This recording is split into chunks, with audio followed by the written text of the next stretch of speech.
জাতীয় পুষ্টি সপ্তাহ উপলক্ষে সিরাজগঞ্জে আয়োজন করা হয় পুষ্টি মেলা, যেখানে নানা পুষ্টিকর খাদ্য প্রদর্শন করেছে সরকারি বেসরকারি বিভিন্ন প্রতিষ্ঠান। দেয়া হচ্ছে পুষ্টি বিষয়ে নানান পরামর্শ। হীরকগুণের তথ্যচিত্রে দেখুন ডেস্ক রিপোর্ট। পুষ্টি বৈষম্যের দিন শেষ, গড়ব স্মার্ট বাংলাদেশ। এই প্রতিপাদ্যে সিরাজগঞ্জেও শুরু হয়েছে জাতীয় পুষ্টি সপ্তাহ 2026। উদ্বোধন করেন জেলা প্রশাসক আমিনুল ইসলাম। পরে সিভিল সার্জন কার্যালয়ের সামনে থেকে বের করা হয় একটি বর্ণাঢ্য শোভাযাত্রা। আয়োজন করা হয় পুষ্টি মেলার, যেখানে 10টি স্টলে পুষ্টিকর নানা খাদ্য প্রদর্শন করছে সরকারি ও বেসরকারি বিভিন্ন প্রতিষ্ঠান। শুধু তাই নয়, সাধারণ মানুষকে পুষ্টি বিষয়ে সচেতন করতে নানা তথ্য ও সেবা দিয়ে যাচ্ছে প্রতিষ্ঠানগুলো। শিশু, গর্ভবতী মা থেকে শুরু করে বৃদ্ধ সবার জন্য সুষম খাদ্য নিশ্চিতে দেয়া হচ্ছে নানান পরামর্শ। ফলগুলো নিয়ে আসা হয়েছে, এই ফলগুলোর মাধ্যমে আমরা লোকজনদের জানাতে চাই যে আমরা খাদ্য স্বয়ংসম্পন্ন হয়েছি, এখন পুষ্টিতে স্বয়ংসম্পন্ন হতে হবে।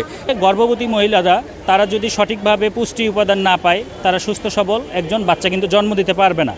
এজন্য আমাদের এখানে ফলমূল, বিভিন্ন ধরনের শাকসবজির আইটেম, মাছ মাংস, বিভিন্ন ধরনের খাবার সব কিছুই আমাদের এখানে অ্যারেঞ্জমেন্ট আছে। মূলত সাদা ভাতটা কি হয়, তাড়াতাড়ি আমাদের শরীরে বেশি গ্লুকোজ দিচ্ছে, আর এটা আপনি ধীরে ধীরে গ্লুকোজটা শরীরে অ্যাবজর্ব হচ্ছে, আমন চালের ভাত যেটা। আর এটা ডায়াবেটিক্স রোগীদের জন্য খুবই ভালো, এটা অল্প খেলে আপনার পেটটা বেশি ভরা লাগবে। তো জেলা প্রশাসক ও সিভিল সার্জন বলছেন, সুস্থ ও মেধাবী জাতি গঠনে সুষম খাদ্যের বিকল্প নেই। এ বিষয়ে সাধারণ মানুষকে সচেতন করতে ভূমিকা রাখবে পুষ্টি মেলা। আমাদের বেঁচে থাকতে হলে পুষ্টির বিকল্প নাই। আমরা কি খাচ্ছি সবই কিন্তু খাদ্য না।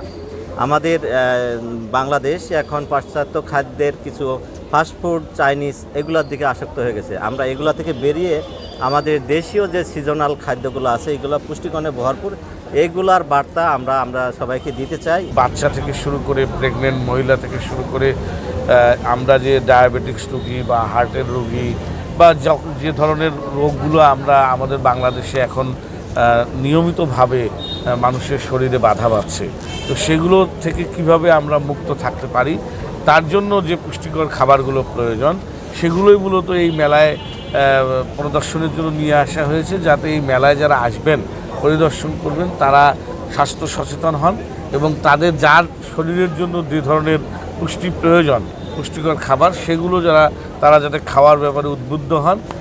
পরে সিভিল সার্জন কার্যালয়ের সম্মেলন কক্ষে অনুষ্ঠিত হয় আলোচনা সভা। আগামী 29 এপ্রিল পর্যন্ত চলবে এই পুষ্টি মেলা। Desk report, channel 24।